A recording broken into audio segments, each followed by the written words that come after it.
we scoured the movie rental place. It used to be Red Giraffe. Yep. Probably showing my age. Ooh, Red Giraffe, man. Loved the Red Giraffe. And we would go in there, we hit up all the old school movies, the Full Moon movies, all of those, things like Puppet Master and stuff like that. And my family just loved it. Critters, all these goofy off the wall things, but we loved them. Yeah. They were cheesy and not great, but we still loved them, and it was about family. So my tattoos to me don't necessarily mean horror. It means family. Yeah, it's like watching a family video. You know what I mean? Yeah, dude. Yeah. You remember all of those things. Do you just tell people, be like, this is my family? They're like, oh my God. I'm like, what? This was 1997. Right here. Right. Yeah, but, not to get too cheesy, but that's what movies mean to me.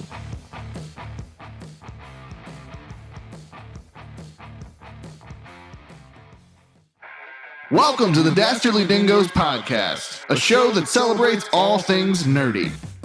You'll get an insider's look into the world of comic books, graphic novels, TV and film, gaming and pop culture, as well as the technologies that drive all of it. Now, are you ready to get nerdy? Welcome to the Halloween episode of the Dastardly Dingoes podcast, the show about all things nerdy. We discuss nerd news, movies, TV shows, games, comics, and all things Halloween on this episode. I'm Brian. I'm Jeremy. And brace yourselves, because we're about to get nerdy. All right. So, this week's guest is a wonderful, wonderful human being. He and I actually have a growing friendship over this past pandemic that we find ourselves in, and it is. It's actually adorable. It's quite the bromance. I got a message from him asking to be if I was interested in coming on his podcast, which is called What the Niche Podcast, for an interview. And little did I know that it would spark a beautiful bromance of wonders. Wow. As it has. That's serious. It is. It is. It's really just the pandemic. Once this is gone, wait, what? If I'm never going to talk to you again. Whatever. All right. He's an actor. He's a teacher, a podcaster, and a lover of all things horror, which is very important about this episode, which you'll see later. Ladies and gentlemen, ghosts and goblins. I give you Andrew Morris. Thanks for having me, guys. I wore a special shirt. I have to show it to the podcast. Show it to us. Let us see it. Because it's awesome. Nice. Ooh, fancy. Chewbacca. Nice. Does it match your underwear? Know that. I was just joking. Can I hurt him? Yeah, I know. It's Chewbacca. He's the actor. I don't keep me fooled. Give Fright Rags a shout out, even though, I bought the shirt, but I love all their stuff. Hey, man. Yeah, maybe they'll be a sponsor. That would be sick. That'd be awesome. What's the website? Fright Rags. Indeed. .com or .biz or biz.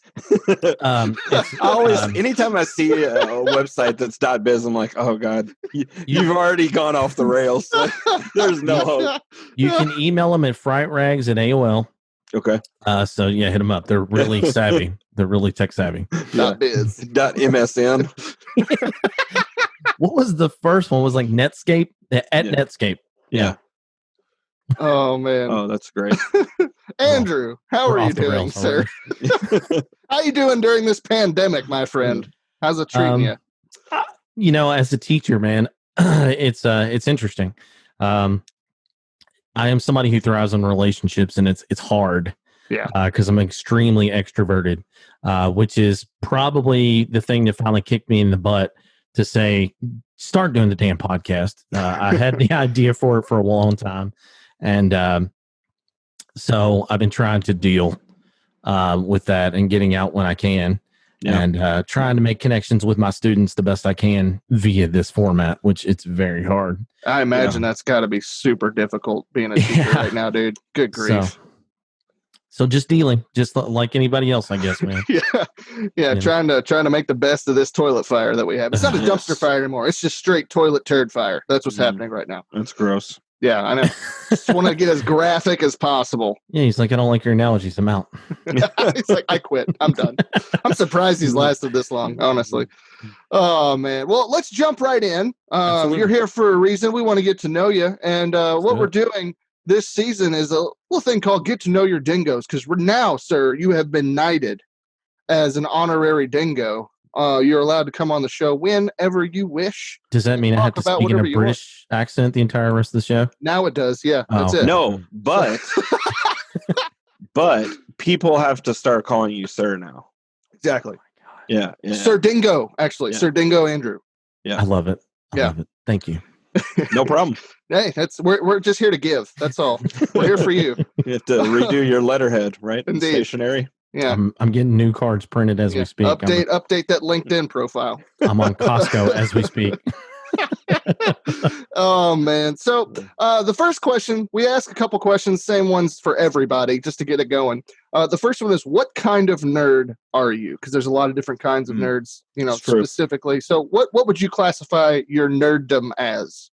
Well, it started when I was a kid. I've been obsessed with movies. You can see maybe in my background, I got movie posters there. Mhm. I have horror movie tattoos. I got a fresh one I would show you, but it's going to be upside down and odd. But movies, man, it's just always been something that's been in my blood. Every week, as I grew up really poor. So one of the things that I looked forward to was movie night with my folks. The one thing we could afford was a couple $2 rental movies every week, and we might hit up Rallies or Wendy's or something that was cheap, and it didn't matter. The lights were going to come down, and we were going to watch that movie. I mean, things like Terminator 2, I will never forget the first time I watched that movie with my family, dude. Nice. We were all like, the effects in that movie at that time, and they still hold up, man. Oh, they were great for the time. I mean, they're good now. Yeah, you're right. James Cameron is just such, like, when he makes a film, he says to himself, I want to change the way that movies are made for the next 10 years. Yeah. Mhm. Every time. And he does it every time. Yeah. And so the magic of movies like that, and I'll get into my favorite movies in a minute. Yeah. You gave me that impossible task. Pick 5. Yeah. But yeah, movies was family. That was what inspired me to get my horror sleeve. A lot of people might look at it and they're like, why would you put that on your body? Well, horror was like the one genre that we really loved as a family. We scoured the movie rental place. It used to be Red Giraffe. Probably showing my age. Ooh, Red Giraffe, man. Love the Red Giraffe. And we would go in there and we hit up all the old school movies, the Full Moon movies, all of those, things like Puppet Master and stuff like that. And my family just loved it. Critters, all these goofy off the wall things, but we loved them. Yeah. They were cheesy and not great, but we still loved them, and it was about family. So my tattoos to me don't necessarily mean horror. It means family. Yeah. It's like watching a family video. You know what I mean? Yeah, dude. Yeah. You remember all of those things. Do you just tell people, be like, this is my family? They're like, oh my God. Like, what? This was 1997 right here. Right. Yeah, but not to get too cheesy, but that's what movies mean to me. It goes back to that nostalgic piece of childhood when I didn't have crap to worry about except that whether I had enough grease on my chain on my bike, and I had to be home before sun went down. That's honestly, that's what movies are all about. Yeah. Like that's what it is. That's what movie of any genre really. Like it's about gathering together with people that you love, escaping the world for a little bit, and just getting caught up in an amazing story around people that you love being around. And that's what, like, I think a lot of people that don't understand that they're really missing something, and I think all three of us can agree that was all our childhood. Yep. The Friday night, fast food or pizza and a rental movie with the family. That was a tradition I think that so many people of our generation shared. Yeah. And I think in a way people still do it. It's just streaming. They miss out on the going to the store together. Right. Yeah. But that's seeing the same movies like every single week. Yeah. You go to the new releases, right? And you're like, and then we couldn't afford new releases. Yeah. Right. Yeah. Right. Yeah. So you're reading the back. You're like, what is this about? I don't know. Is this worth $1? I don't know. Right. 100%. Oh man. so I had this idea like a year or so ago that we had some people coming over to our house, and I was like, I just want to do something fun. So I Googled like the worst movies ever made, like lists of those, and found Birdemic. I don't know if you guys have ever. I think heard. you told me about Yeah. this. Sounds great. Yeah. I don't know. What's It's literally like the worst thing ever. But and to me though, that was fun, right? You're just having a good time, and none of the people that I was with understood that in any way. And like Jeremy's sitting there having a magical moment. Everybody else is like, "What is this garbage that we're doing?" That they were just like, "Can we please turn this off?" Like it was so great. I mean, there was the VFX were just absolute garbage. At certain points they had birds like superimposed that weren't like flapping or doing anything. It was just like it was so good. It was my favorite. Yeah. I love watching films like for an example, my buddy was like, he came over to my place and he's like, dude, we should watch Angel Has Fallen. And I was like, why would we do that? And so I humored him and I put it on. Yeah. And I started picking apart like all the like plot holes and like all the things that were like not congruent with the others. Like he dropped that gun 2 scenes ago, right? Right. I'm like, where did you find that? He's on his 75th bullet in one gun. Yeah. I'm like, I mean, I'm willing. Okay, as an actor, I get it, man. I'm going to suspend disbelief. Yeah. But I'm not going to suspend it so much so that it's just completely ridiculous. Now, if you establish that's the tone that you want to do, it's something so goofy like Kung Pao or just something really off the wall and goofy. Yeah, I'm with you. Or like Kung Fu Hustle, something that's just really kind of slapstick. I love Kung Fu Hustle. Yeah, it's great. Yep. Naked Gun, something like that. Yeah. But that's not what those movies are.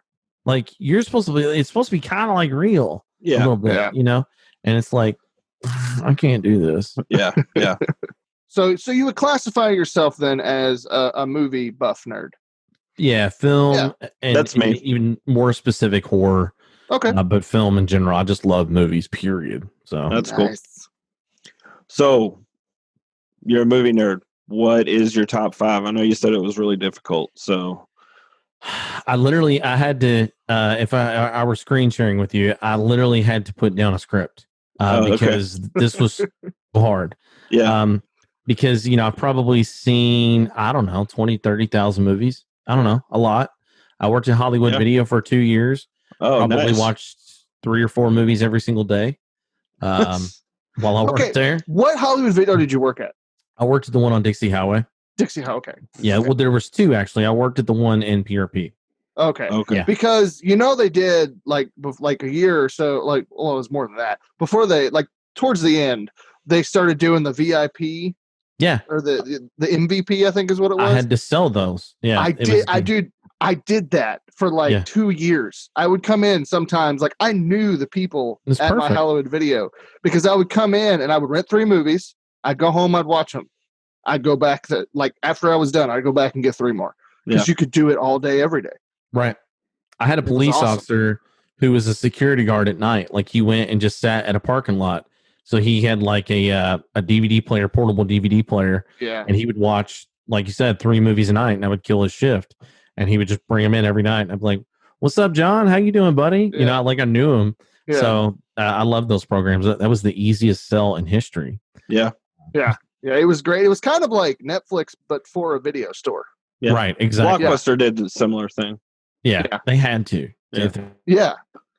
At one point, Sarah, my wife, Sarah, had subscriptions to Netflix and Blockbuster because she was watching, she wanted to watch ER from the beginning. And for some reason,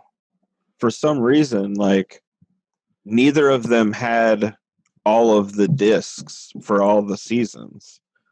There were holes, but together they had all of them. So she had powers combined. Yeah, she had to like maintain these 2 subscriptions so that she could get through. I think it's like 13 seasons or something like that. But yeah, for a while we had 2 of those. So we had those discs laying everywhere. Good googly moogly. So, but the point is, you narrowed your 20,000-30,000 movie experiences down to 5.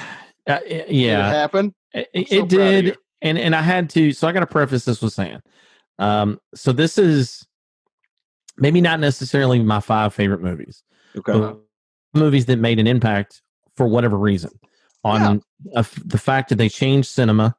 And being such a fan, I had to take that into account, or pure nostalgia, or whatever other reason. Maybe it really impacted me in my life for whatever reason. Yeah. I kind of cheated on my first one.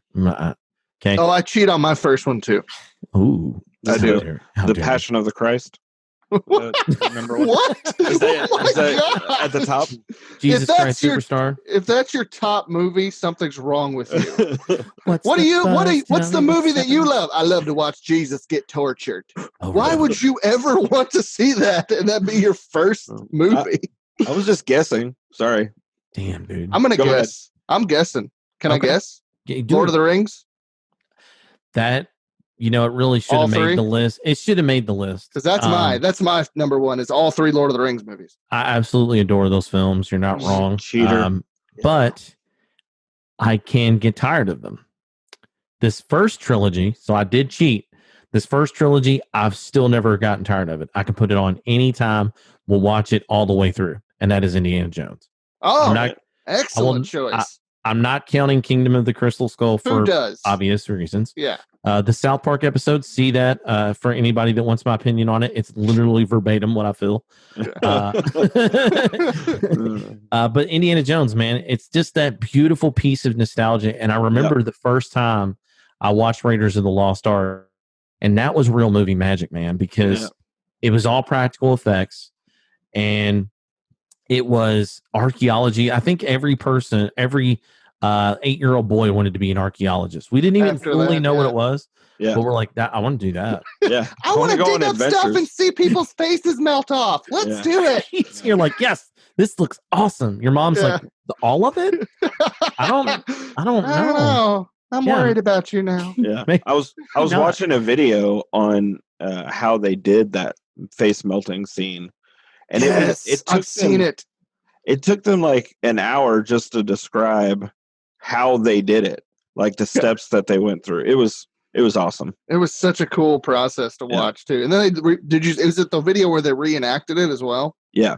Yeah, I love that. It's so cool. Spielberg's a genius. Yeah. He is. My second film takes a dramatic turn from that. Okay. So I absolutely love Trey Parker and Matt Stone. So Basketball is probably my favorite comedy of all time. Okay. That's awesome. Dude, I remember out of left field, but it's so funny. That's what I said, man. Movie. I remember my brother and I, like, my mom and dad had absolutely zero desire to ever see that movie. Yeah. Which was fine. Yeah. And we were finally able to convince them. And it all goes back to that video store. We're like, come on, Dad. Like, we're on spring break. Just rent it. Let us watch it. We'll watch it when you're at work. Yeah. So me and my brother, we finally convinced them. We broke them down. It's a war of attrition. And we got it. And we popped it in. Me and my brother were literally on the floor laughing. I mean, the one psych out when they're making fun of Squeak and they're doing, we said no Steve Tyler and or no Steve Perry rather. Yeah. And just everything about that movie cracks me up. Yeah. I just love those guys and it's quotable. My brother and I, we had inside jokes from that movie because it wasn't as popular when it first came out. Yeah. So we would just quote it and we would just laugh. We'd like I think the only reason that I watched it when I did, I think was because of you, Jeremy. No, I want to say was not true. I've never seen it. Oh, okay. Maybe it was. Well, we had Jeremy and I we were in youth group together. We hung out in high school, and we had a lot of the same circle of friends. Yeah. And I think it was probably Tim, our mutual friend then. Yeah. That showed me that movie. That sounds like so funny. It sounds like a movie that Tim would like. Yeah. I've seen enough. Great. I've seen enough like previews and clips from it. Like that's on Tim's list. Oh, it's great. It's so great. Good for Tim. I like Tim. I'm gonna get his number. we're gonna shift gears again. Okay. Avengers, the first Avengers movie, All right. just because I remember the buzz for that, and it was all these characters coming together for the first time, and it absolutely killed at the box office. Everybody saw it. It was such an event. Yeah. And of course, that built to Endgame, and it started. It's got to begin somewhere, and seeing what they were able to do with that and to make it work. And somebody that loves going to the theater and loves being in the cinema and loves the magic of that. Yeah. That first Avengers movie, I saw it 6 times in theaters. Really? Nice. Wow. Yeah. That's and awesome. I just, I couldn't get enough of it, man. Like it was just so cool. I was like, I can't believe they did this. Yeah. It is like, I would say, and now like almost every Marvel movie is like that. Oh yeah. Because and they've earned it. I mean, it's you, like being in the theater. I think the most fun I'd ever had in a movie theater was being in the middle of one of the extreme theaters, watching Endgame. Yeah. Was the best movie theater experience I had ever had, and that includes the midnight premiere of The Dark Knight, which was my second favorite experience. Right. Yeah. Like there's just literally when like everyone was giggling and everything whenever the Joker shows up, and then when he smacks the guy's head on the pencil, you're like, dead silence. Everybody was like, "Oh, what is happening?" You're like, "Oh snap! We don't forgot he was a villain." Yeah. But like during Endgame, like I made friends with the people next to me. Oh yeah. Well, my wife was on the other one. I hope she was my friend already. But like the guy that sat next to me, we were total strangers. By the end of the movie, we were like elbowing each other. Like that was so awesome. You don't get that in normal movie going experiences. Exactly. I mean, unless you're a really annoying person. The culmination of a decade, right? Yeah. It's the climax of like 22 movies. Right. Like seeing all of that come together, you're just like, oh my gosh. Like in my head, like it is like the videos of those guys with the like sticks and the plates on top of them, and they're spinning it around and keeping them all on balance. Like, how in the world did you do that? How did you keep all those like narratives like entertaining and engaging, and you're not like, I felt like everybody had their moment. Like all of the heroes had their moment in over the course of the Avengers movies, and it's just amazing. Yeah, and that's what Kevin Feige and company have done with the Marvel. I mean, they've taken the resources that Disney has given them, and they've hired the best people, the most creative people, and they've allowed people to do their own thing as long as it fits in, to the puzzle piece that they need it to fit into. Yeah. And that to me, like, I am a DC guy. I love DC, but what Marvel has done with the movies, like what the producers allowing the directors to do their own thing, but everybody's on the same page and it's all one big, the executives are on board with what the vision is. Everybody is doing the same thing. Yeah. And you can tell. And that's why it's so successful. Yeah. You have so many talented people that have one vision, and that never happens in Hollywood ever. True. Absolutely. Yeah. I'm going to take another heavy turn again. Go. And I wanted to kind of pick a pattern. I picked movies that were like, different reasons why I liked them. Yeah. Pulp Fiction. Nice. I'm a huge Tarantino fan. Of course, that's probably his opus. Yeah. I'd never seen dialogue used the way that he uses it. Yeah. Because it's so real. Yeah. He has bullshit conversations that don't have anything to do with what's going on in the film. Yeah. It seeks to do nothing other than to build that character. Yeah. So it's not driving. It's not a manipulation of the plot. And I had to get used to it. It was weird. Yeah. That opening sequence in the diner, you're getting to know something about the character, but it doesn't tell you anything about what's going on in the movie. No. Tim Roth is just great in that scene. Mm-hmm. Or the freaking Royale with cheese. Like, what did that have to do with anything? The whole in the car conversation on the way to their hit. Like that's perfect. Yeah. Yeah, and him talking about the Big Kahuna Burger with one of the most memorable scenes in cinematic history, man.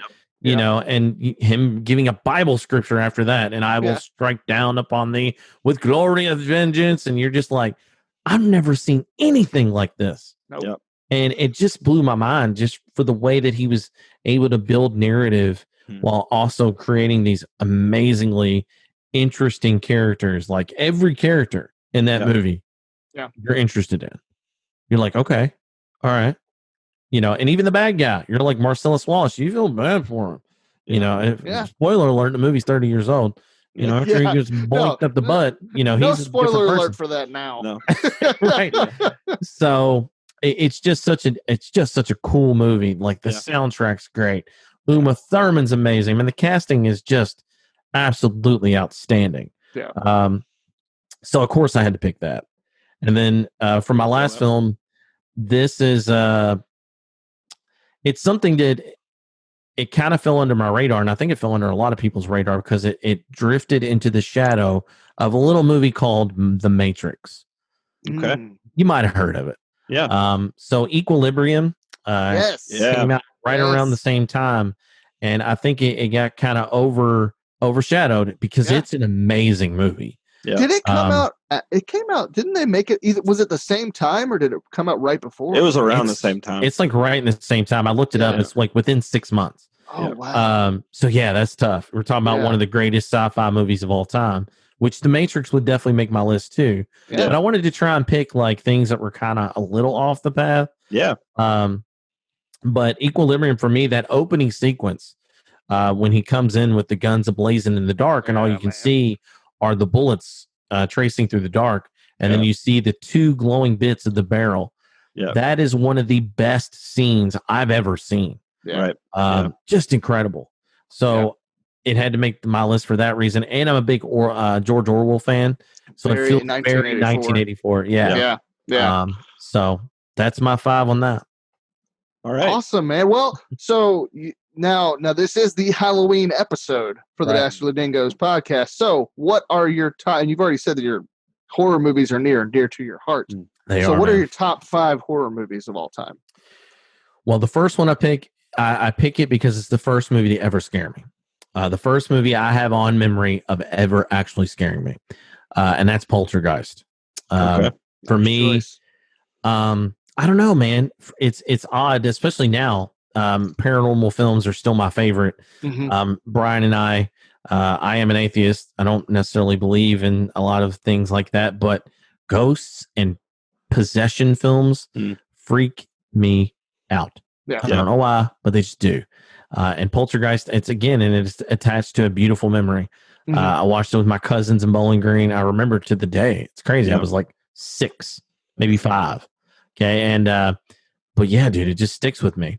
And then the second film kind of follows in the same vein.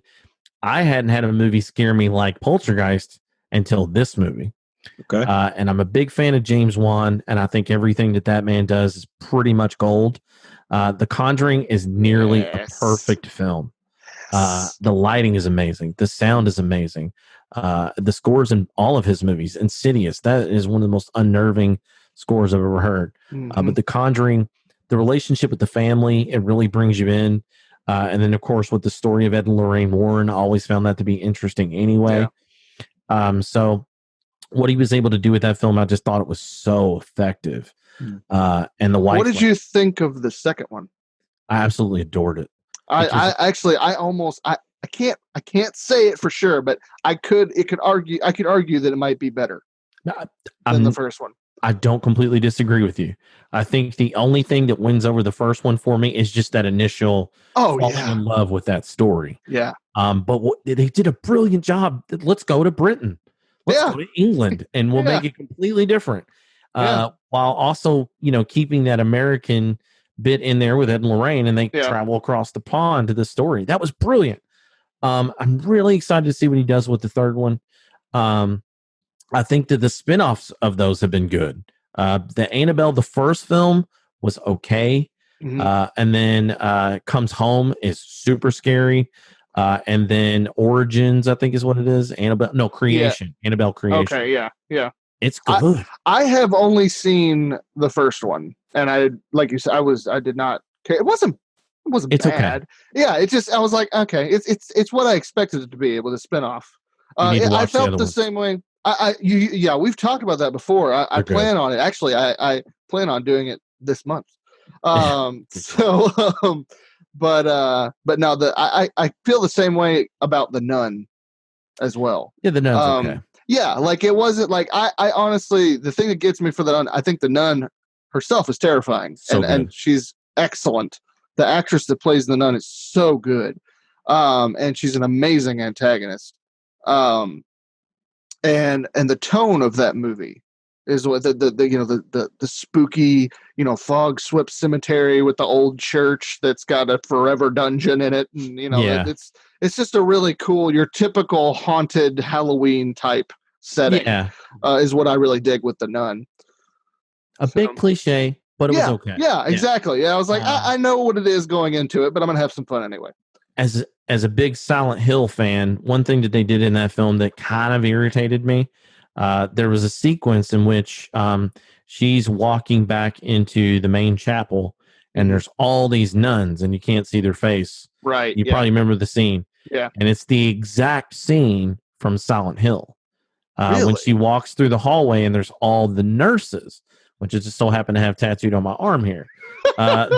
There's all the nurses there, and it's the same thing.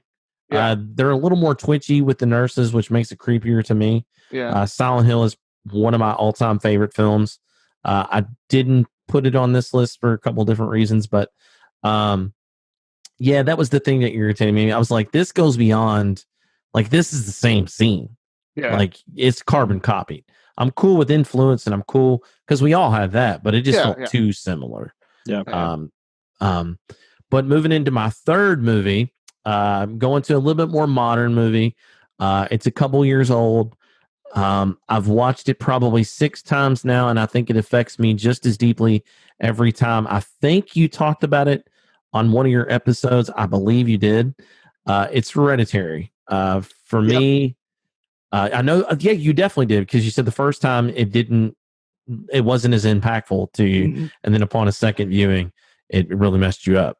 I think that might have been actually on when we did your podcast. I think that was very well could have been. Yeah. It was. It wasn't at all what I thought it was going to be, no. or what I thought what it was. I thought it was going to be your typical. I went in thinking it was going to be more of Conjuring, and it ended up being more like The Witch. Yes. So Ari Aster and Roger Eggers are really good friends. They actually did a podcast called the A24 podcast, which is awesome. Cool. It's a weird format. So they invite 2 people that work for A24, and they have mics set up, and that's it. Huh. That's the format. So they get 2 people that they think are going to be interesting or already friends. Yeah. And they just sit them down and they're like, go talk about whatever you want. Yeah. And it's turned out pretty beautiful. Cool. Yeah. The one with Martin Scorsese is a lot of fun. They talk a lot about musicals. I didn't know he liked musicals that much. Does he really? That's awesome. Okay. It was so off-putting. I was like, what? Yeah. I was like, Gangs of New York guy loves freaking musicals? Okay. Yeah. The guy who's killed Joe Pesci twice. Yeah. Right? It's like Goodfellas? Really? Okay. Yeah. Right. Okay. But yeah, I think Ari Aster is a wonderful director. Like, he is a really great eye. I thought that the lighting and the cinematography of Hereditary is beautiful. There's a scene outside that gave me the heebie-jeebies more so than maybe any other scene upon a second watch. It's the scene right outside the house, right before Toni Collette basically goes to her husband and says, you can't burn this book, and then sets him on fire. I'm gonna burn you. Yeah. So it's that scene, but I didn't notice the first time. In the scene right before they cut into the house, the people are already there. The people that you see at the end. Yeah. They're just standing like aimlessly throughout the forest. Yeah. And it gave me freaking goosebumps, man. I was like, Jesus Christ, that's scary. Yeah. The thing that kind of annoyed me was because, and I do this with different movies, and it's not like I'm definitely not bragging because it's annoying. I'll like certain things. I'll just be like, you know what? I bet this happens, and it frickin' does. I did it with what was the Christopher Nolan movie with Matthew McConaughey? Oh, Interstellar. Thank you. Yeah, You- I did it with Interstellar, where the Tread book falls. softly. Well, Tread no, I softly. love the movie. I love the movie, but the book falls off at the beginning, and I'm like, I bet that was him, and I bet that's how it ends. I actually did know that too. I was like, dang it, why? And I did But his that same kids- thing. The kid's ahead. name's Murphy. So it's Murphy's Law. So he's giving you that clue. Yeah, I mean- so it's not that ridiculous. You No, know, he's like, but- "Hey." But the same part in Hereditary was the lady who befriends her. Oh yeah, I was like, oh, she's totally, she's like, she's way too nice. She just comes out of nowhere. I thought it was just really obvious that she was a villain.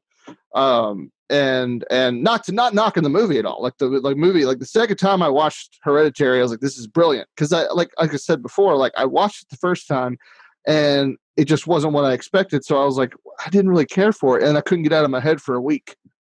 And I was like, this is a great movie. It's like, because I'm still thinking about it. And so I watched it again, and sure enough, it was brilliant. Oh yeah, dude. It's just, it's one of those that sticks with you, man. And I told like every soul I knew about it. Yeah. I was like, and I made maybe the mistake / the right thing to do. I watched it completely alone. My wife was in Ecuador. And so I'm there completely by myself, just me and the dogs. And I wait until dark. I'm a punk. I'm gonna watch a horror movie the way it's meant to be watched. And boy, it was a bad idea. Boy, it got under my skin, man. I don't know what it was. Oh man, the mental illness part of it was really great. I think some people missed that portion. I'm like, you do realize that the overall, I like the beauty of the it being abstract and it being sort of ambiguous at the ending. Yeah, because you don't know if any of that happened. Right. You've no idea. You're like, maybe she is batshit crazy. Maybe he's crazy. It's called Hereditary. Maybe that this mental illness is hereditary. They saw these things and then she set her husband on fire and then ends up sawing her head off, and then the son kills himself. Yeah. I mean, there's no way to really know. That's the beauty of it. And so I didn't give any of that information to anybody. I'm like, I want him to be as jacked up from this movie as I was. Yeah. So, and I the thing think- that go ahead. no, you go ahead, man. Well, I was going to say really quick, the thing that messed me up more than anything, especially the second time around, was watching the dollhouse change different So scenes. good. I was like, there's one particular part where the grandma, you know what I'm talking about. I was Yes. like, oh, Yeah. I don't like it. I don't like this. Not at all. And no, thank you. But that's what made the movie great for me, was that subtle detail. Like you said, like the people, just that there's not any attention drawn to it at all. You have to be looking for it, or you have to just kind of catch it. Stuff like that is all throughout Hereditary, and I love that type of stuff, especially in Best. horror movies, because the second you find new things later on, and things that actually are almost scarier than the first time you watch it. Yeah, exactly. I'm going to take it back with this one. All right. I'm going to dip across the pond. Movie called Demons. I'm a big fan of that era. I love Dario Argento, Lucio Fulci, and Lamberto Bava is the guy that directed Demons. Just a cool movie. If for your audience, if you haven't seen it, it's a film that mimics what's happening in a theater. So the people go to a theater, and the things that are happening on the screen begin to happen in some connected way in the film itself. So it's like a film within a film that's mimicking the film within the film. It's very, very meta. And the demons are terrifying looking. Dude, they're so cool. They're so scary looking. Like, I look at, because my comic, I do, I try to draw as scary as I can, and I just like look at that movie and I'm like, yeah, I'm done. Because I might as well put up my crayons. I can't do this. Yeah. Oh man, That's a funny image. like holding it like this, like. Yeah, and I bet you were the kid who thought he was great because he had the 64 pack. Yeah. that was me. I had With the him, like, sharpener in the bottom of it. Yeah, and it was like a leather pouch too. Just Oh my god! Wow. flip it over, sharpen it. I bet you had organic chocolate milk too. Only the best. Only the best, sir.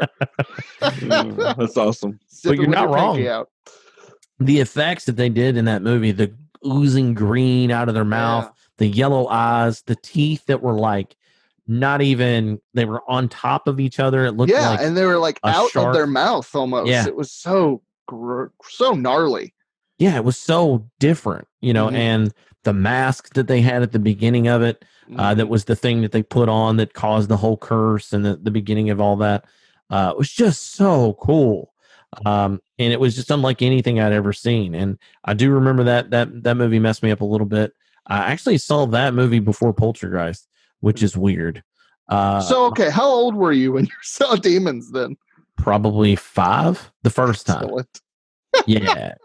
So I saw it pretty early. My parents were like, they always instilled in us, like their theory on it was, they would tell us, they would sit us down, the people in these movies are fake.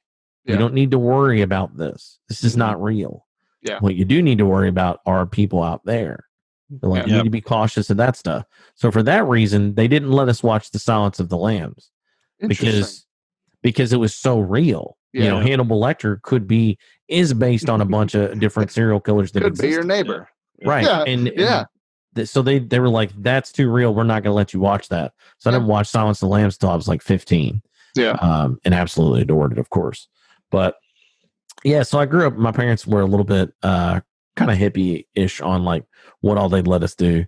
You know? Well, and I dig it too a little bit because it's like, like a lot of people be like, oh my gosh, like how would you let a child watch that? Like, well, I would rather, like, if it were my kid, which I don't have a kid, but if I were, if it were my kid, I would rather my kid be watching this with me so that I could say those things and be, actually parent through this stuff instead of them go off and see it with their friends and I have no idea. And then they, they have like, there's no way for me to kind of coach them through it at a young age. Yeah.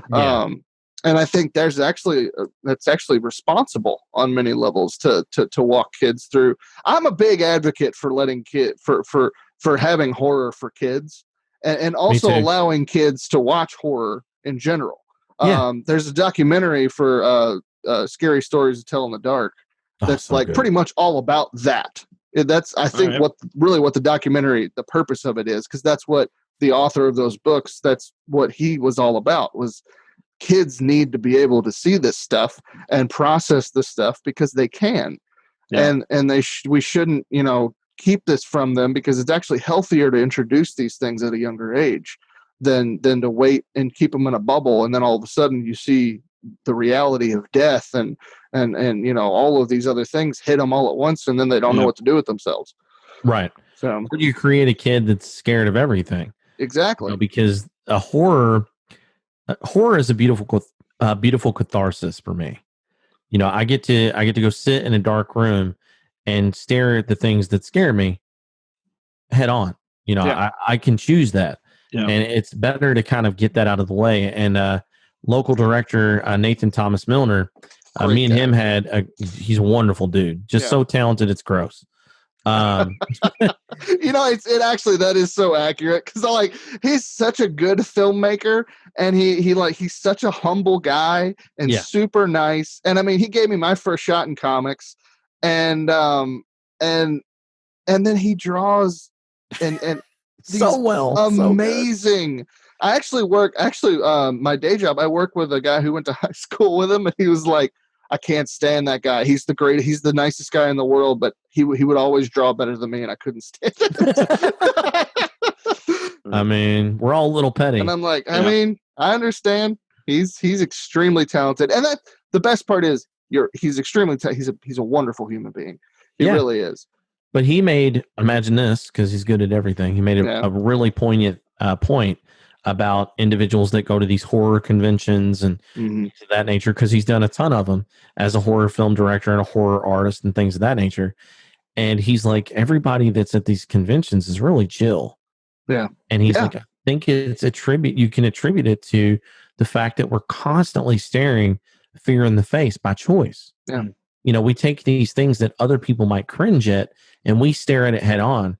And we kind of get it out of our way. We let our blood pressure rise, and we may get a little startled, and then our normal day to day, we're relatively unfazed. You know, Yeah. we can stay pretty even kilt because we're taking that leap every week or every Friday night with the family. Yeah. So yeah, and I think really, and that's that, you know, that's why I believe that, you know, having introducing kids to that at an early age, they're able to I think take life on, you know, head on in a more realistic and sober tone. yeah. Because they've been introduced to things from the movies that, you know, like people are scared it's going to mess them up. It's like, no, as long as someone's there to tell them this isn't real, you know what I mean? Like that's Right. But there are things that are real. I mean, you know, just there's a whole psychological process to processing horror that I think is actually very, very good for people. Oh yeah, arachnophobia probably scarier than the majority of films. I don't think I turned off a lamp for a month because of the scene. Checking inside your shoes. Right. Yeah. Yeah, I didn't eat popcorn. How dare you? You know, like it because that could happen. You're like, there are brown recluses and black widow spiders that exist in this region. Yeah. So I mean, you could easily get bit by one of those spiders. So like that movie was like therapy. Like you needed therapy after that. Kind of like Jaws. I mean, Jaws did the slaughter of sharks. Yeah. I mean, people went out and slaughtered them because that's terrible. I actually didn't know that. Holy crap! Really? Yeah. There were hundreds of thousands of sharks. Like it escalated like crazy. Oh my gosh! Yeah. So, see, they didn't have parents to tell them that you know, right? There's not a shark that's going to come around and murder everybody like that. Yeah, start breaking down statistics. Be like, well, the number of actual shark attacks per year is about 3. Yeah, what was it? People get killed more by cows than they do sharks. Yeah. So I'm going to cheat again on this last one. I put 2 together. I'm not including the trilogy because the third one in this series was not something I enjoyed. VHS 1 and 2. I'm a big fan of horror anthologies, going back to Creepshow and things of that nature, Tales from the Crypt. I love those movies, even though the movies kind of went away from the anthology model as each movie anyway. Yeah. But VHS did something really fun where they gave lesser known directors an opportunity to come into this, you know, compilation and release it to the masses. And one that really spoke to me, the first one's fantastic. If you haven't seen it, go check it out. The second one, there's a short in it called Safe Haven. And have either of you seen VHS too? I have not actually. No, okay. I remember when it came out, but I haven't had a chance to see it yet. Then I won't give you any spoilers because I promise, especially with it is October 1st. Boom. Yeah. You're welcome. The first 2 are outstanding, but the one called Safe Haven, it's about an Asian cult. And these guys go there to, they're like documentary filmmakers. And this is they don't know really that's a cult. It's a heavy religious, very devout group of people. Yeah. And they're kind of kept to themselves. Like Midsummer and a little bit. It reminds you more of like yes, a lot like Wicker Man. Okay. Reminds you of like a Japanese Waco or something like that. Okay. So they go there, and then I won't say anymore because it it is a little Ric Flair happening there. It's crazy, man. Yeah, 4 horsemen. But yeah, I know all about Rick Boy. But it goes off the rails, and it's just so fun. And they do all the stories are so dramatically different. They do one that's completely shot from first person point of view because the guy has eye transplant. So the eyes that he gets, the person that had them before had this ability to see spirits. Oh no! So when he gets the eyes, he's freaking out. And like, I didn't order this. This is not what I paid for. And then some girl shows up who can hear spirits. So like she was able to find them by this weird connection of the spirit seers, and it's insane. And then there's another one that's like a guy's riding on a BMX bike. It's all shot with a GoPro, and he's riding through the woods, not on BMX bike, mountain bike. and it's a zombie movie, zombie apocalypse short. Yeah. But it's all shot on GoPro as he's like riding these trails, and it's really fun. I mean, they just did so many cool, unique things in one movie, and I just absolutely adore it. It's got something for everybody. So that's awesome. I'll definitely check that out. I think just if we're talking about anthologies, Trick or Treat is probably one of, and it's not even really like it is an anthology, but it's like they all interweave, and I love that. Like I think VHS does it too. Does it? Oh, that's cool. All right, sweet. Unpopular opinion? You don't like it? I didn't love Trick or Treat. I liked it just because it was, I don't know. I dig it when different stories, intertwine, like very similar to like Tarantino-esque type storytelling. And you just don't like, I don't watch a whole lot of horror anthologies. And so when I saw that in theaters, again, that was not what I was expecting it to be. Right. And then I got that and I was like, oh, this is a lot of fun. Yeah. So yeah, that was my takeaway. It's that, like I wouldn't say it's like a staple of the horror genre, but it's I dig it. It's a lot of fun. If you guys are horror fans as I am, if you haven't taken the trek down to Universal Studios for Halloween Horror Nights, that has to go. I've been twice. Yeah. It has to be on your bucket list. They did an entire section of the park that was themed around Trick or Treat, and I don't even like the movie that much. Oh wow! But that section of the park was so cool. Yeah. It was so dope. It will ruin you from any local any local haunted attractions. You'll go and you're like, bitch. You just won't be phased because Greg Nicotero, the first year that we went, had worked with Universal to do the makeup and had worked with set design and stuff like that. Mm-hmm. And of course, the entire park was themed as Walking Dead. So there were these studio style bright lights at the end of these alleyways because, of course, parts of Universal are set up like backlots for Hollywood. Yeah. So at the end of these little fake alleys, they would have these bright lights that would shine. And then the zombies would come walking down that, and all you could see were the silhouettes. Oh, that's so cool. It was so dope. Oh, that's so cool. Like, I was like, screw Disney World. Like, this is like my jam. Yeah, like everybody's like, I got to go to Disney because I've never been to Disney World. I never have. I just, you should go. I grew up, we didn't have really money to go to Disney World, and I probably will eventually, but it's not like, I don't know, like the amount of money that you spend to go to Disney World, like once you get to that point, I'm like, I would just rather go to Universal. Yeah. And because they've got Harry Potter World, they've got, all the especially at Halloween time, like I love Universal Monsters, like all that kind of stuff. And I'm like, I would much rather go here than go, do this. But, I think it's also like once you do build up to like that kind of like vacation package, I'm like, I got to spend this well. Yeah.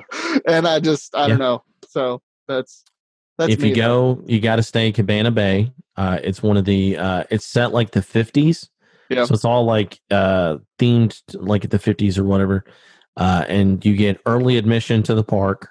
And they give you free transportation. So that was the route we did this last time. Cool. It was so dope, man. Like, just awesome. Like, you just can't imagine. I mean, it's 9 haunted houses on average every year that are all themed. Yikes. The first year I went, they had Cabin in the Woods, which was outstanding. Oh, because that's cool. Each room was one of the characters from the boxes, the cubes at the end. So it's amazing. American Werewolf in London.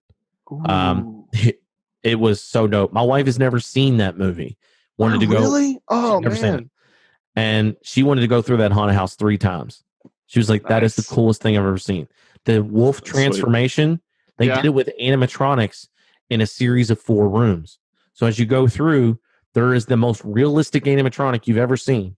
Yeah. Going through one stage of the change, and then you go into the next room, and it's the next part. So you see the full wolf transformation. Oh, it is amazing. Cool. It is so cool. So yeah, I mean, I could do a whole podcast on just that. Really quick on that, since we're on it, which transformation scene do you think is better? Do you think it's American Werewolf in London or The Howling? Oh, because I don't know. I don't. I'm gonna give you an answer, and I'm gonna tell you why. Okay. I think that the one from American Werewolf in London is better because Rick Baker did it in the daylight.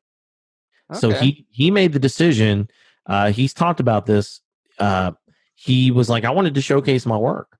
He's like, Yeah. I wanted it to be so good that we didn't have to hide it in shadows. So Yeah. The Howling, Right. it looks great on film. I mean, it does. It's fantastic. There's no twisting that. Yeah. But if it were under the scrutiny of light, like Rick Baker, like he challenged himself. He's like, oh yeah, okay. Yeah. He's like, I'm gonna show you how awesome I am with this, and I can't argue, man. I can see that. good. Yeah, I can Yeah. see that for sure. I think I can't really choose between the two. It's But tough. I will say the first, because when I was a kid, I grew up on the Universal monster movies, and so you watch the Wolfman where it's just like fading, it's like Yeah. it's that different progressive makeup shots, and going from that to literally the next werewolf movie that I saw after the Wolfman was American Werewolf in London, and I was just like, holy crap, this is a lot more painful, because I was like, man, it'd be so cool to be a werewolf. I'm like, it is not cool to be a werewolf. I do not want to go through that all the time. No. Because it's just, you could tell like he did such a good job with like the skin stretching and tearing, and you're just like, I can't. Like I feel it every time I think about it. The sound effects. Oh yeah, You're yeah. like, It's oh, but I would say the same thing about the Howling too.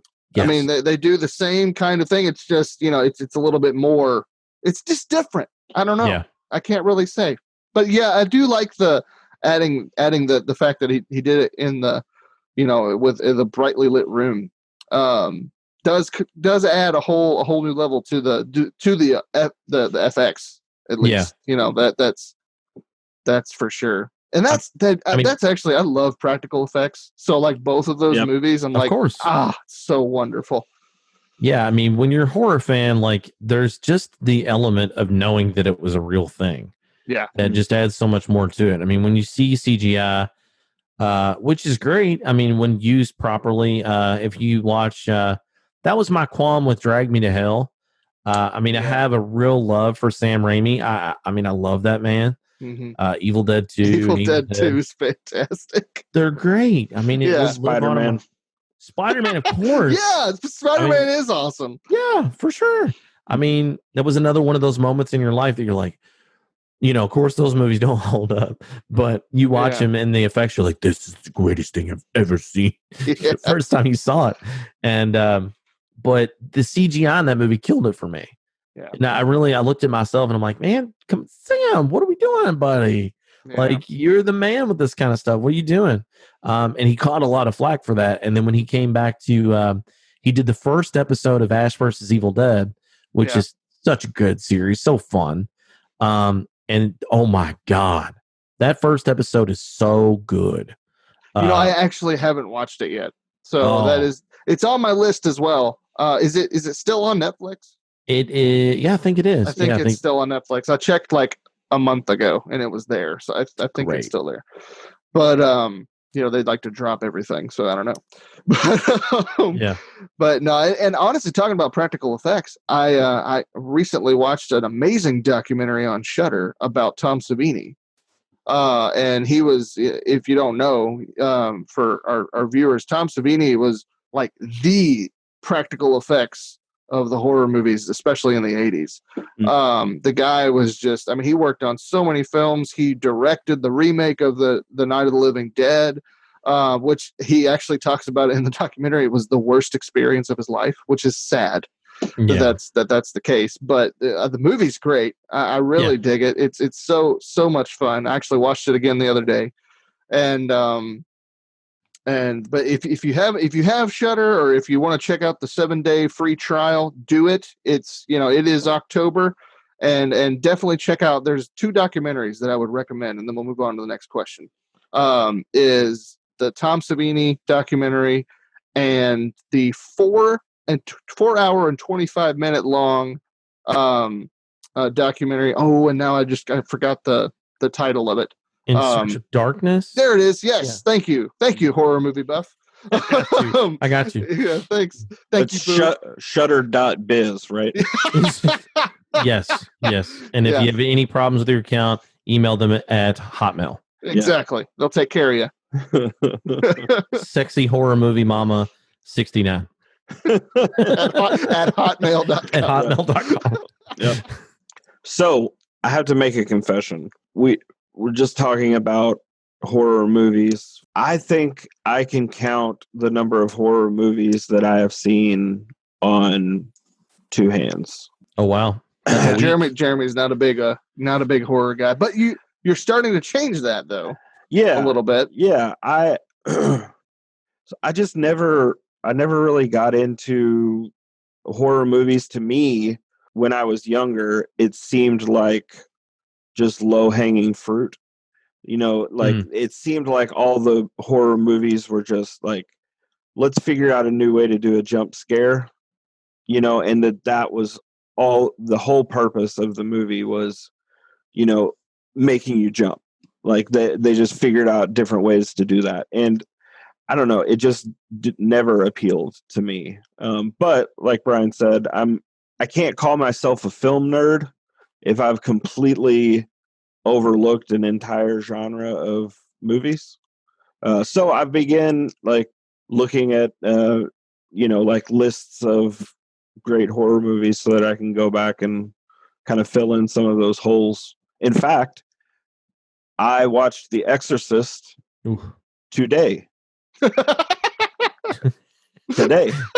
All right. And what's the verdict? It was all right.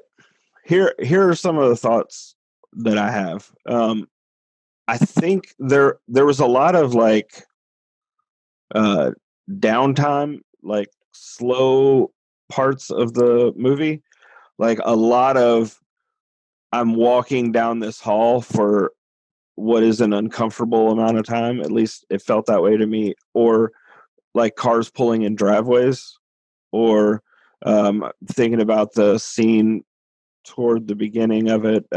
Priest is walking with flowers in his hand, and he opens the door, and then he talks to he talks to one of the other priests or something. But it just seemed like he was like way far away, and they kind of like followed him the whole way. And like it was that just scene like, in the Monty Python and the Holy Grail where he's running in the castle forever. Yeah. It's just, I was like, okay, we get it. Like, he is a priest, he has flowers. Like, let's move on to the next part. I think what I imagine is the main priest, the guy from the beginning who joined in at the end. I don't know. I just like it. That didn't matter to me. I wanted to know more about the guy, the like kind of gristly guy who's having doubts about his faith. And you know what I mean? Like, that character was way more interesting to me than the older priest. And I felt like, and I wonder, because I haven't read the book, I wonder if that was like, if that character was maybe better in the book than he was in the movie, or or they felt like they had to spend a certain amount of time telling you this guy's story. But it's like he went there and he found something, but that thing that he found had nothing to do with the exorcism. It would have been like, we're talking about Indiana Jones. Like, if he was there and he found the thing, and that thing was the thing that helped him do the exorcism, like, that kind of ties the things together. But the whole like beginning where he's in the Middle East somewhere, it was like, what is happening? I don't understand what this has anything to do with the movie. Yeah. Does that make sense? Those are fair points. Yeah. And actually, I felt similarly when I first watched The Exorcist, because my mom had built it up so much, and all throughout my childhood. Diane has seen that? She saw it in the theaters. What? Yes, she saw it in theater. If you ever meet my mom, Andrew, she's like a genuine like sweet Disney princess lady. Yeah. But like not fake about it. Like that's actually how she is. Yeah. Like animals come help her clean the house. Like it is legit. And sweet lady. And she was like, my whole childhood, she was like, hey, I'll rent The Exorcist for you and we'll watch it together. And I was always like, you've told me how scary this is. So finally, when I was 17, I watched it and I was like, that's not that scary. Yeah. And it's because it was just hyped up so much, for me, which, not that you shouldn't see something because it's hyped up, but it was just, it was, I had seen other horror movies and it was different. It's a different filming style. It's a slow burn kind of movie anyway, like Jeremy said, and it's a different style of filming. The 1970s had that kind of take your time with stuff filming, and it really dives into that. And I think that for me, it does kind of it's different, and so I had to watch it a few times to really really appreciate it. Now I think it's one of the best films ever. And it's definitely one of the best stories. And I've read the book. The book is phenomenal. Yeah. The movie is good. The book is 10 times better in my opinion, which I know you hear that all the time, but it really is like, and I actually got the audio book where Blatty actually reads it. Oh, cool. Oh, that's great. It is so terrifying. So did they terrifying. make some of those connections that I was talking about? You spend a lot more time with I forgot his name. Do you remember Andrew, the older priest, the older father? No. I watched it today and I don't know. I can't. Yeah, they spend a lot more time with him in the book. Yeah. And so you care more about what happens to him in the movie. But I mean, the main character is the other priest who is struggling with his faith, and that he is the main focus, other than Reagan and her mom. Yeah. And it's actually like the book. Just good grief. The book's long, so it takes its time as well. But the first half is just building up to the possession. Yeah. And once you get there, it is like, you think the movie's intense. That book is just terrifying. Yeah. And the best part of the audiobook is they get a different actress to do the voice of Pazuzu. Cool. So you get Blatty reading it the whole time, and all of a sudden it's this other voice, and then they just do such a good job with it. So I was reading that, like, in the film, the person that was used to do the voice of the possessed girl was, this great vocal actor, but she had like problems with alcoholism. In her past, she was sober, and she decided to like break her sobriety and drink a lot in order to like get her throat in shape to do all of those, like, because I mean that tears up your vocal cords. The way that she was talking and screaming, but it just seems so insane to me. Like, you're gonna break your sobriety in order to make this film better. You know what I mean? Yeah, method acting, buddy. Yeah, he was the Daniel Day-Lewis before his time. Exactly. Yeah.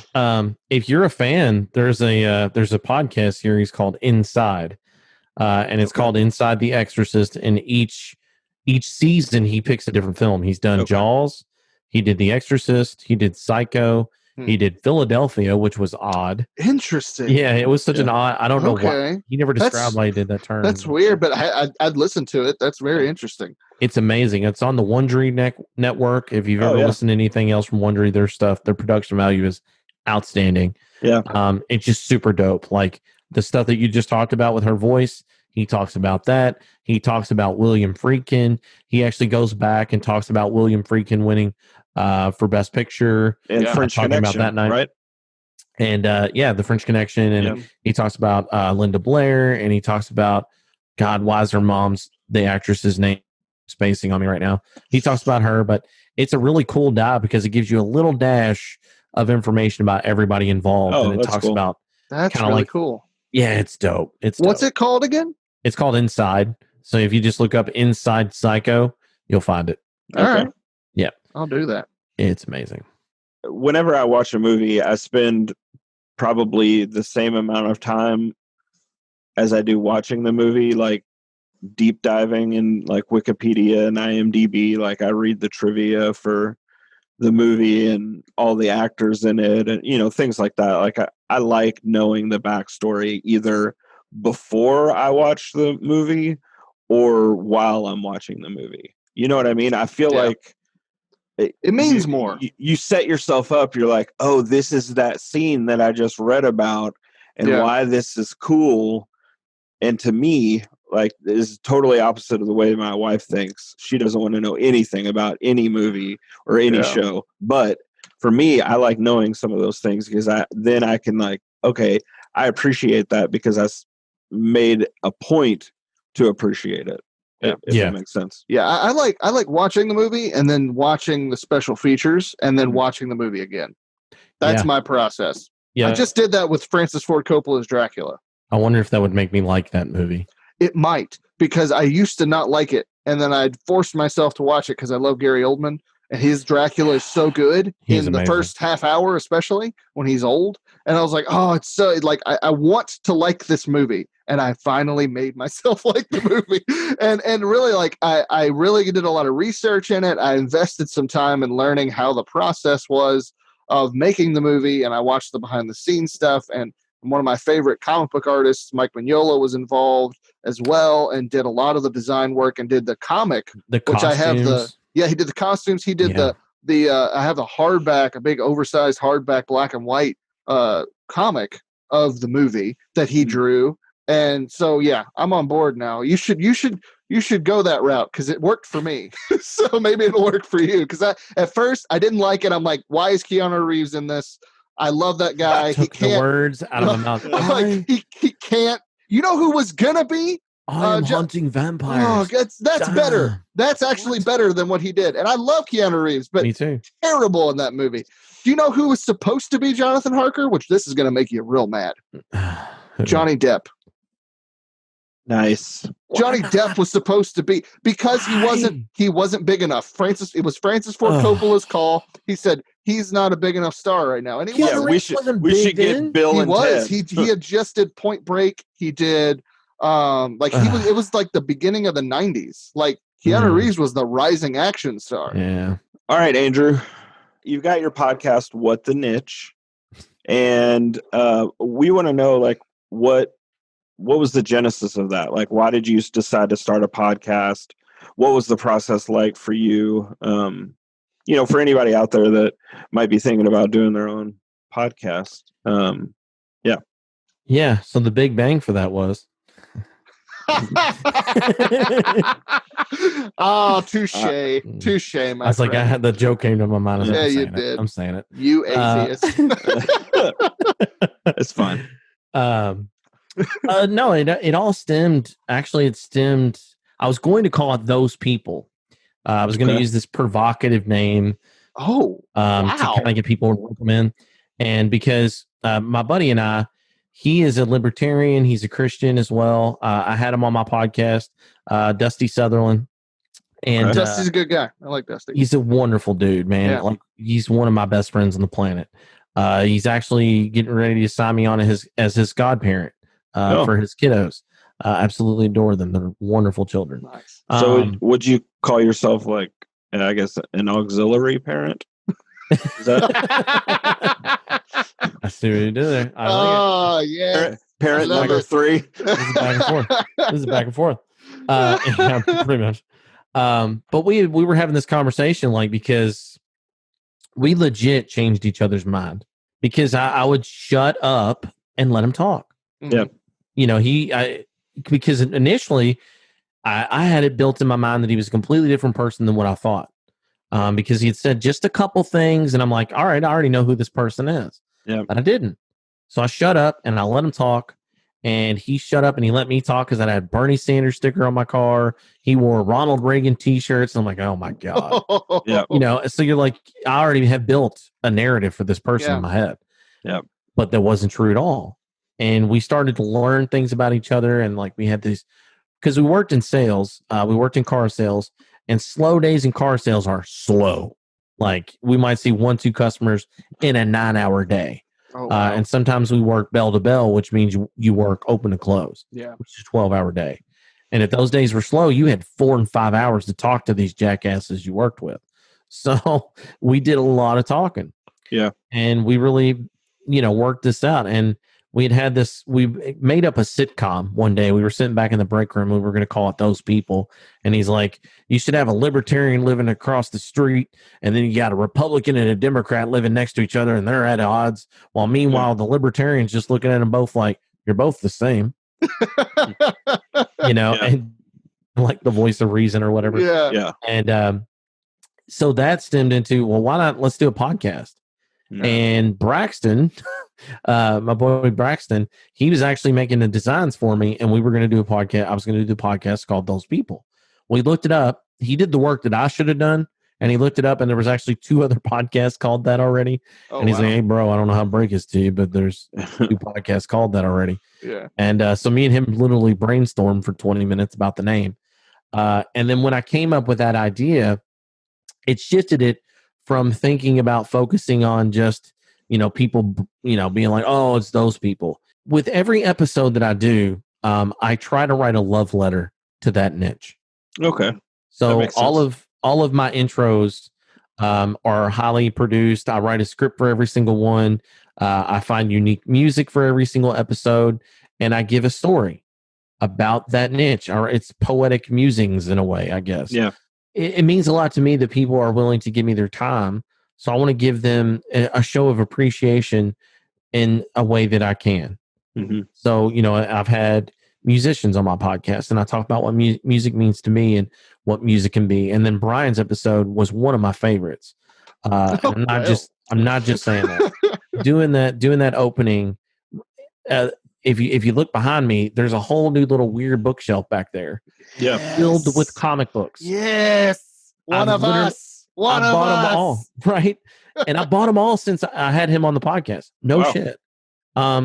So it's really sparked. I got the other 2 issues of Saga right here. And so like I was falling in love with it as I was doing his episode. And I'm able to build these friendships. And I built a friendship with him. I built a friendship with Nathan Thomas Milner. Me and him talk every couple days. I built friendships with Braxton and all these awesome things. So the podcast started as one thing and became something completely different on its own. So it's been interesting. And to touch base on the last thing you were talking about, we all have this little thing right here. Yeah. A cell phone. Everybody and their mom right now is doing a damn podcast. And I think it's great. Yeah. I'm much like Joe Rogan on that. He talks about it. He's like, I don't know why we all need to compete on everything. Yeah. Because everybody has a unique voice, and I want to hear your voice. Yeah. I can't possibly listen to them all, but somebody will. And maybe that conversation that you had is the conversation that needed to be had for whomever needed to hear it. Yeah. Because you never know. I had one with my friend David Hoover, who is a member of the LGBTQ, or as he calls it, the acronym community, because it's always growing. It's funny. I thought it was hilarious. I actually laughed. That is good. I laughed at that too. I thought that was great. Yeah, I was like, what do you keep saying? Yeah. But his story is not the only one. He's not the only one going through that. Yeah. And I hope that somebody can listen to that episode and be like, damn, okay, I can get through this. He did it. I can get through it, or whatever it may be. Yeah. So I think that this art form is so amazing. And Kevin Smith will go on about it all day long because he's such an advocate for podcasts. He does 1,000. But we should all do it. Yeah. Do it. You got a phone. There's apps that will mix it down for you, and it don't sound bad. Yeah. So do it. That's my advice. Yeah. And just to, for all our listeners and viewers out there, I would say, absolutely check out What the Niche podcast. We're going to talk more about it, but it is. I've said it before. I'll say it again. One day I feel like it's going to be an NPR segment. Like it is that. It is that tone. It's taken seriously. It is well done. And being a former guest, I mean, that's what brought us together. I'm a Christian. Andrew's an atheist. We've learned more from each other about our worldviews in the last couple months. And I have just endured getting to know you, dude. And I'm so thankful that Braxton connected us to be on your show. Cause man, that was one of the best conversations I'd had all year. Yeah. It's cool. Same. So everybody go check it out. It is an awesome show. How many episodes are out at this point? Am I freezing? It says my internet connection is unstable. No, you're good. You did for a second, but you're Alright, good now. Good. Will be dipping into episode 19. Nice. All right. Very nice. So yeah, so when this episode airs, it'll be in the 20s. Yeah. So that's because it's once a week, right? You release an episode. Yeah, and much like you guys, I got some special Halloween things that I got coming up. I got invited to do the American Horrorplex is a local haunted attraction. They invited me as a media guest to come out, cool. walk through the house, take some pictures, talk to some of the workers and things of that nature. I was like, shit, yeah, that sounds amazing. That's a cool niche. Yeah. And then I am going to talk to some people at the Fright Night Film Festival, which is happening on Saturday here in Louisville, Kentucky. Mm-hmm. I know this won't go out before that, but I will have some Nathan Thomas Milner will be there. John Wells is a local actor. Ken Daniels, another guest on my podcast. They'll all be there.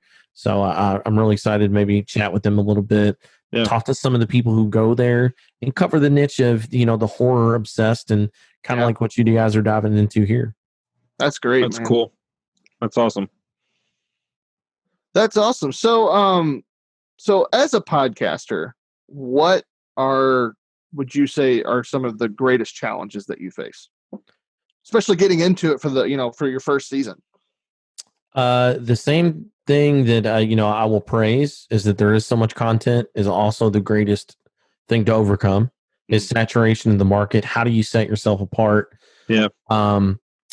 How do you market it? That's something that I'm still working out because, of course, I started this in March. So it's I've tried different things. I put ads on Facebook. I've done a little Google. It gets really expensive really fast. Yeah. And your reach, to me, I'm sorry, I hate to bash those guys. I'm sure if you get into spending $25,000, it's awesome. Yeah. But for a low level person, it's just not there for what you spend. I have been big on merch. I think it's much more effective. I had some really cool hats made. I've had a couple T-shirts made. Braxton just made me a shirt that says "Shut the fuck up and listen." There you go. So beep, you can beat me out later. But I think that's a better way to do it for me because when you make that merchandise and you're smaller, you're going to sell that to your friends and family. They're going to buy it. The people that are maybe just so happen for whatever reason to dig in and listen, they're going to buy it and they like it. They're going to go talk about it. Yeah. So me, I'd rather pay $300 to go get 50 T-shirts made. And then I can, hopefully even if I don't make all my money back, it's still going to be cheaper than when I pay Facebook. And I bet money I get more listeners from that because it's working pretty well for me. Yeah. So that would be my suggestion to some people trying to start. Yeah, I know. Like with our first couple years of doing the comic gig, my wife and I hitting up all the Comic Cons. That was everything. Because like you just said, you can pay Facebook to do some ads and stuff like that, and a lot of people will just be like, I don't care, and they're scrolling.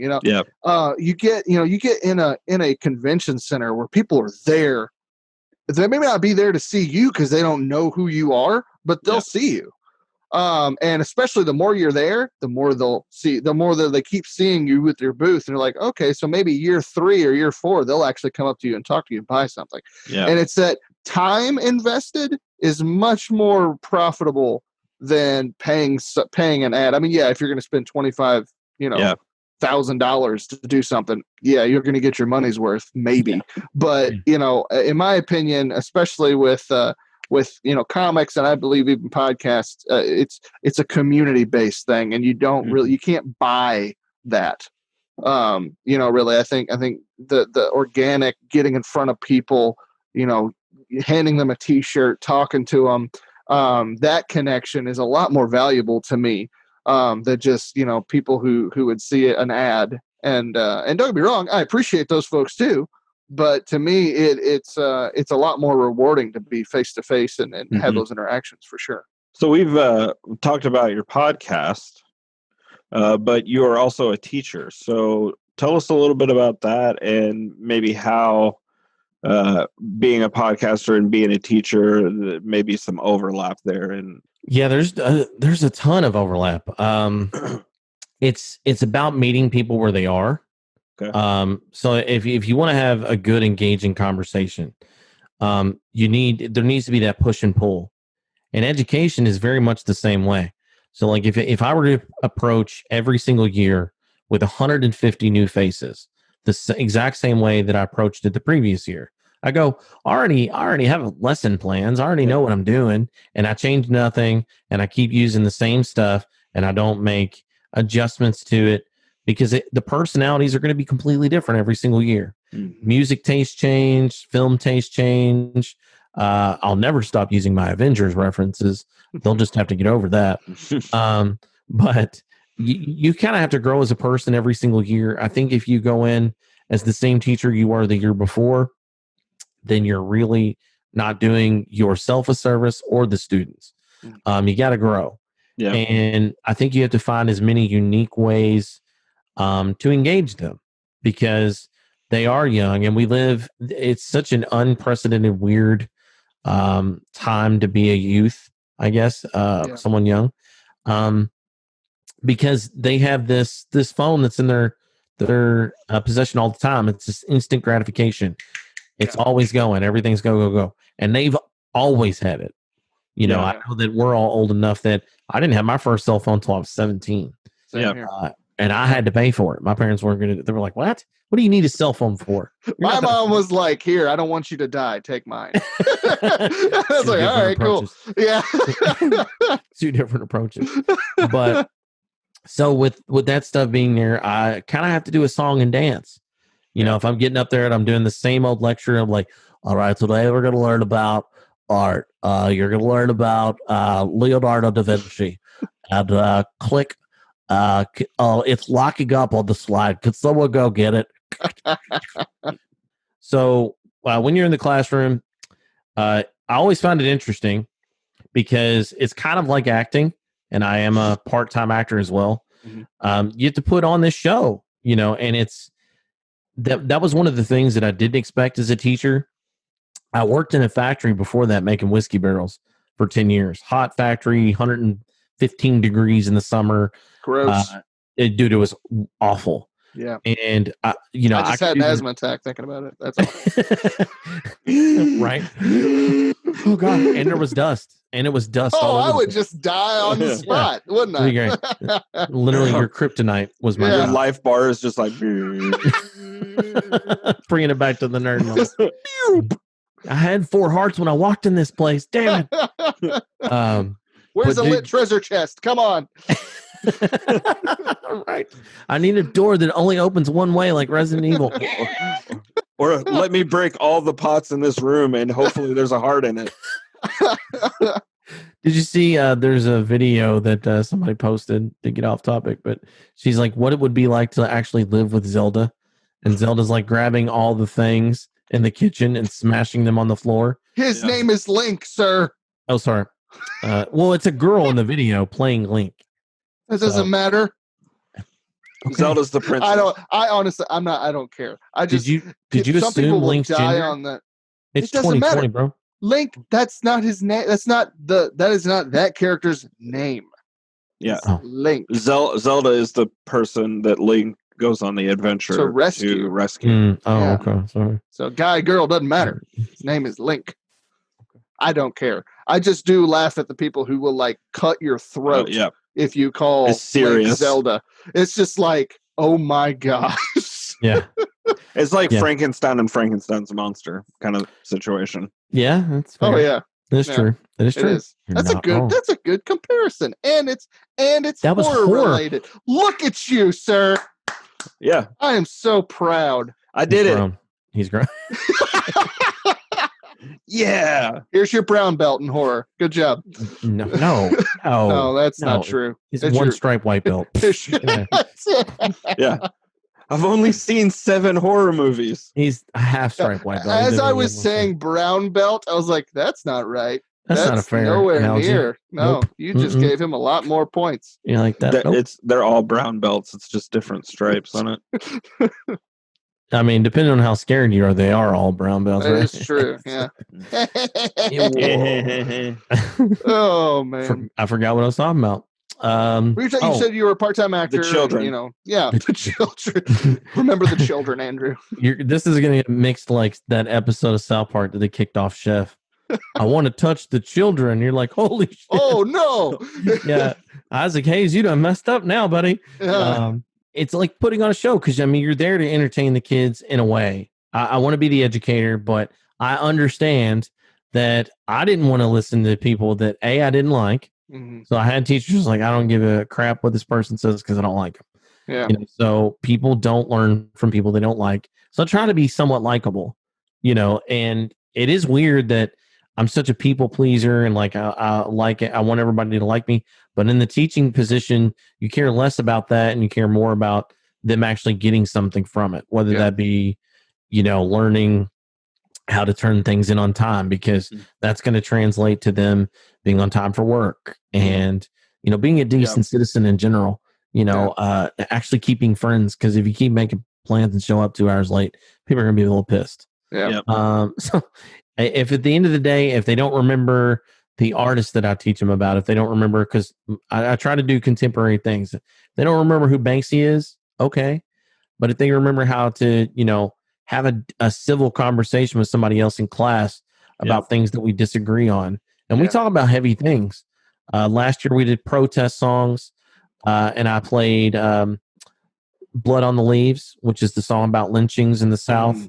I played I'm Black and I'm Proud by James Brown. I played All Right by Kendrick Lamar. Mm-hmm. And then we talked about the incident that happened in Charlottesville where the individual ran over the protesters. Yeah. And it's so weird, things that we remember very clearly, but we don't think about the fact that I have freshmen and they were 11 when that happened. Yeah. But they don't remember. So because that wasn't even on the radar. They're like, what are we watching? What cartoon am I watching today or whatever? Yeah. And, to have those moments with the students when they go, why did he do that? And to have those deep moments where you can say, because unfortunately there's some people in this world that simply hate you because of what you look like. Yeah. And a lot of them haven't made that connection at that point. Yeah. And it's unfortunate because you kind of have to wake them up to the world, but it's also good because you can have those conversations, and I have the luck and the joy. It can be a struggle, but it's beautiful to have so many different kids, in one of my classes last year, I had 8 different ethnicities and 6 different religions in one class. Nice. That's cool. So we get to really have a lot of different unique perspective. Yeah. So I think that being able to communicate with that many different types of people directly translates to me sitting on a mic and sitting down with people with different life experience, because it's my job. Yeah. I mean, and I have to find ways and unique ways to connect with those kids and chips learn from somebody that they like, or at least tolerate. Right. So those things definitely translate. And also being an actor, I have some command of the voice, and, I've taken public speaking classes for, teaching and things of that nature. So a lot of those things directly translate, and it's really made it a little easier maybe for me than it might some other people. Yeah. That's awesome, man. I mean, I know you hit the nail right on the head there with your method of teaching and how you approach your students. I mean, I hated school. I didn't enjoy it. I enjoyed hanging out with my friends at school. It really wasn't until my my high school experience where I actually found a place where I felt like I belonged at school, and that was the theater program. And it was actually my theater teacher, who actually was your theater teacher as well, Mr. Bill Byrne. Yeah. He didn't just connect with us on the academic level of what the subject was that he was teaching, or the play that he was directing us in. I learned more about life from him than I did any of my other teachers. Yeah. Save one who was a history teacher in the same school. And but it was those connections with a teacher that I absolutely looked up to, adored, still do. And I learned more from him than I did anybody else in my entire school career from grade 1 to 12. And it's because we had that connection. It's because he wanted to prepare us for life, but talk about real life stuff and apply it to what we were doing and who we were at the time. Yeah. And that's the stuff that stuck with me. I mean, I'm 33 years old and I still remember, conversations that we all had in his classroom and in our makeshift gym theater that we had. Yeah, You remember that. Every set had to be built by the cast. Oh, yeah. You're an actor, you're also a stagehand. Indeed. Yeah. And but he was able to tie all those things together and prepare us for life. And I think anybody who had him and actually took the opportunity to get involved with the theater and a program, you're a better human being because of it. And it's because of the teacher that he was. And I think just from hearing the little bit that you've said, I think you are on the same page that he was. For sure. Sounds like it. Hopefully someday. So, all right. So you're not just a podcaster. You're not just a teacher. Switching back gears a little bit in good Halloween spirit before we wrap this up. What is the importance of the horror genre, would you say? Like, why does it matter? I think we've touched on a lot of it already, just through natural conversation without having to have the question. We've talked about it being a form of therapy and catharsis, that you kind of get to act that out. I also think Nathan and I had talked about that. And we talked about a lot about this because this is his jam too. A lot of beginning filmmakers start with the horror genre. Jeremy had said, that some of the things that he doesn't like about it are the things that make it easy to start with. So as a beginning filmmaker, you can find those jump scares and those things of that nature that are unfortunately cliche, but a good place to start. My friends and I, we did a little horror short and it was fun. So I think it's a good jumping off point for people in that way. I think it's a good place to start because the storylines can be simple. The shooting can be simple. We all know it. There's things that are as synonymous with the genre as, the over the shoulder shot, as the killer's coming in, you see that from horror. Even if you don't watch it, that shot. There's pieces of soundtrack that you're familiar with. And then I think that, we've kind of touched on this as well. I think there's the camaraderie. I think there's as a high school teacher, I see this firsthand. It's such a cliquey thing. In high school, you're trying to find those groups. And I think that there's a sense of camaraderie that exists within the metal and horror genre, kind of go hand in hand. And I think that it's a group of people that feel as though they're outsiders and they can find those other weirdos that are into the same thing as they are. And I used that early, when I wasn't as outgoing and things of that nature. I found those other kids that were into those weird things that I was into, have you seen this movie? And they're like, yeah, dude, that's my jam.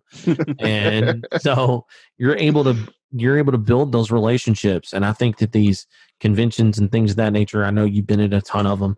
And you see it isn't just exclusive to horror, but it's just one other avenue, one other medium that people can utilize to find some sense of being together. And that unification that we all so desperately need. All right. Well, thank you so much for coming on the show, man. This has been a great episode. It's been great getting to talk to you specifically about horror and your podcast. And it's just good to to hear your thoughts on all this stuff. And so one last time, let everybody know just where they can find you, what social media outlet, website, whatever. What do you got? Just let us know. Yeah, absolutely, man. You can find, I took quite a bit of pride in my website. So whatteniche.net, that would be the first place to go. Every episode is there. The players in the episode section, all of my swag that I have available is there as well.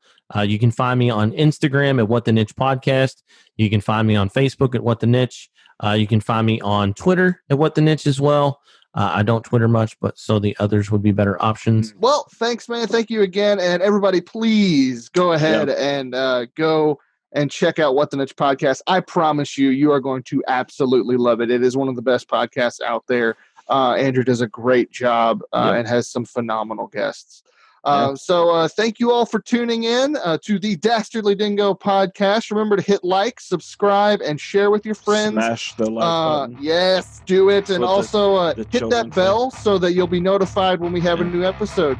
Yeah. So guys, until next time, have fun, be safe, and don't lick toilets.